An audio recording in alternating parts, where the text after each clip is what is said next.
Censure et autocensure, dit par Émile Berlern en décembre 2020. Censure et autocensure. Gustave Flaubert. Correspondance à Louis Collet, 1852. La censure, quelle qu'elle soit, me paraît une monstruosité, une chose pire que l'homicide. L'attentat contre la pensée est un crime de lèse-âme. La mort de Socrate pèse encore sur le genre humain. Remarque, la censure est un crime de lèse-identité et de lèse-intelligence pour l'humanité dans son ensemble. François-René de Chateaubriand, né à Saint-Malo le 04-09-1768 et mort à Paris le 04-07-1848. Les idées, une fois nées, ne s'anéantissent plus. Elles peuvent être accablées sous les chaînes.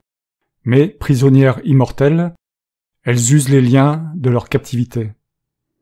Remarque ce qui est malheureusement vrai pour les bonnes comme les mauvaises idées.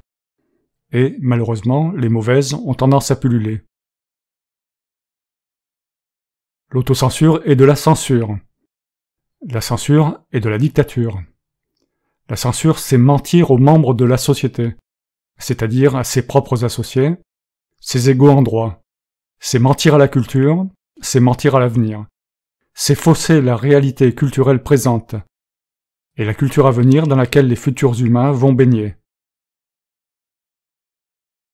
Le dictateur censeur affaiblit son propre peuple en le pensant stupide, incapable de recevoir l'idée censurée.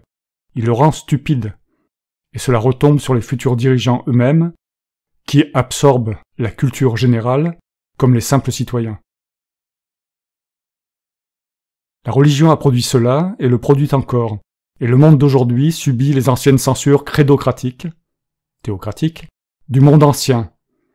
Aujourd'hui encore, de nombreux peuples sont censurés par des autocrates dictateurs qui veulent conserver leurs prérogatives et abêtissent ainsi leurs concitoyens. Les peuples les moins censurés sont les plus libres et les plus compétents, les plus intelligents. Il existe plusieurs formes de censure. La plus connue est la censure d'État. Les autres formes principales de censure sont l'autocensure, que nous pratiquons tous, la censure commerciale. Les médias interdisent ce qui n'est pas vendeur mondialement, comme un bout de sein dans un film. Et actuellement la censure par les moteurs de recherche du web, une censure par les algorithmes. La censure peut être de l'autocensure. L'autocensure n'est pas qu'une dictature sur soi-même, mais sur tous ceux qui auraient pu et dû profiter de ce qui a été censuré.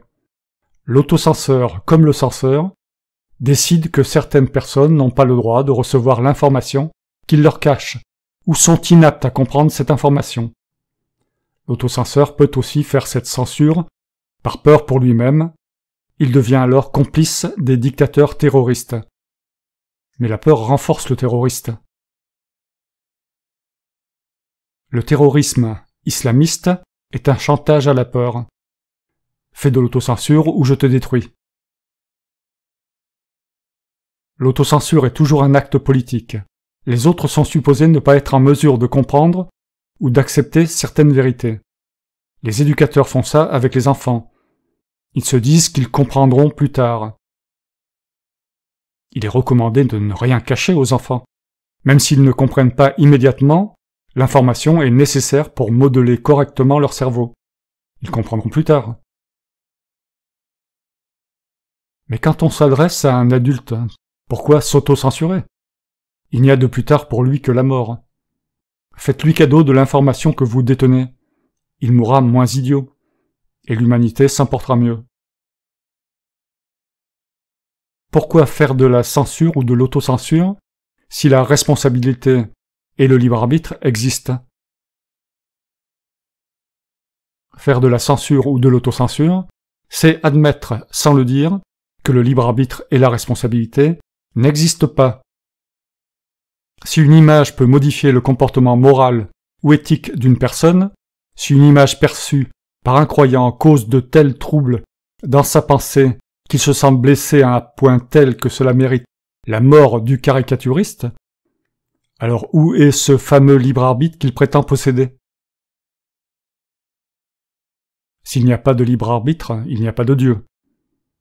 Or, il n'y a pas de libre arbitre, car c'est une impossibilité technique. Et c'est pour cela que la censure a été instaurée partout sur la planète comme mode de gouvernement et dans les systèmes religieux. Les censeurs savent qu'ils doivent gérer la pensée humaine en censurant les idées qui leur sont défavorables. Le censeur doit donc bien imaginer que les gens ne sont pas responsables, puisque leurs actions dépendent des connaissances qu'ils possèdent. Des idées de gauche font tourner le bourricot à gauche, des idées de droite le font virer à droite. Vous êtes innocent d'exister, donc innocent de vos actes. Vos interlocuteurs également. Alors transmettez, car ne rien dire c'est s'auto-censurer, et cela ne fait que retarder en mal l'inéluctable de ce savoir utile, juste et bon, parfaitement dans la ligne des droits humains. Fin, Émile Berlerme.